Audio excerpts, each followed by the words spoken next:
दोस्तों આજના આ વિડીયોમાં આપણે વાત કરીશું રામાનંદ સાગરની રામાયણમાં માતા સીતા અને ભગવાન શ્રી રામના પાત્રમાં નજર આવેલા દીપિકા ચીખલિયા અને અરુણ ગોહિલની ગુજરાતી ફિલ્મ વિશે।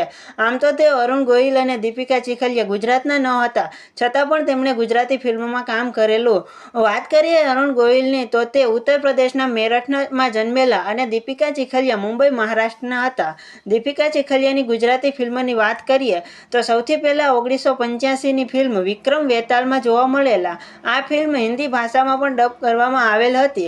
આ ફિલ્મમાં તેમની સાથે વિક્રમ ગોખલે અને અંજના મુમતાજ, ફિરોઝ ઈરાની વગેરે જેવા ગુજરાતી કલાકાર હતા। ત્યાર પછી 1989માં ગોવિંદભાઈ પટેલે પ્રોડ્યુસ કરેલ ફિલ્મ જીએન ફિલ્મ કેશોદ દ્વારા પ્રસ્તુત કરેલ જોડે રેજો રાજમાં દેખાણા। આ ફિલ્મમાં તેમની સાથે નરેશ કનોડિયા, અરવિંદ રાઠોડ અને નારાયણ રાજકોર જેવા કલાકાર હતા।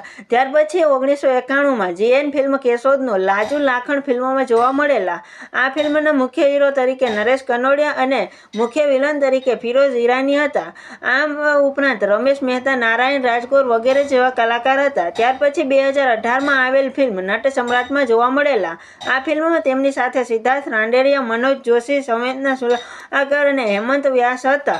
આ ઉપરાંત કદાચ તેઓ 1978ની ફિલ્મ સતી સોરઠમાં પણ જોવા મળેલા। હવે દોસ્તો વાત કરીએ અરુણ ગોહિલની ગુજરાતી ફિલ્મ વિશે તો સૌથી પહેલા 1995માં શ્રદ્ધાના સથવારે ફિલ્મમાં જોવા મળેલા। આ ફિલ્મમાં તેમની સાથે અરવિંદ ત્રિવેદી, મૂળરાજ રાજદા, નીલા પટેલ, જયેન્દ્ર મહેતા વગેરે જેવા કલાકાર હતા। ત્યાર પછી 1998માં શ્રીજી મૂવી દ્વારા પ્રસ્તુત વટનો કટકો ફિલ્મમાં જોવા મળેલા। તેમની સાથે નરેશ કનોડિયા, શાલિની કપૂર વર્મા, જૈમિની ત્રિવેદી અને રજની બાળા જેવા કલાકાર હતા। ત્યાર પછી 1999માં જય શ્રી કૃષ્ણ ફિલ્મનું ભાઈની બહેની લાડલીમાં જોવા મળેલા। આ ફિલ્મમાં મુખ્ય કલાકાર તરીકે હિતેન કુમાર અને રાજશ્રી હતા। ત્યાર પછી 2001માં આરબી ફિલ્મ કમ્બાઇન દ્વારા પ્રસ્તુત ચુંદડી ઓઢાડો રાજમાં મહેમાન કલાકાર તરીકે જોવા મળેલા।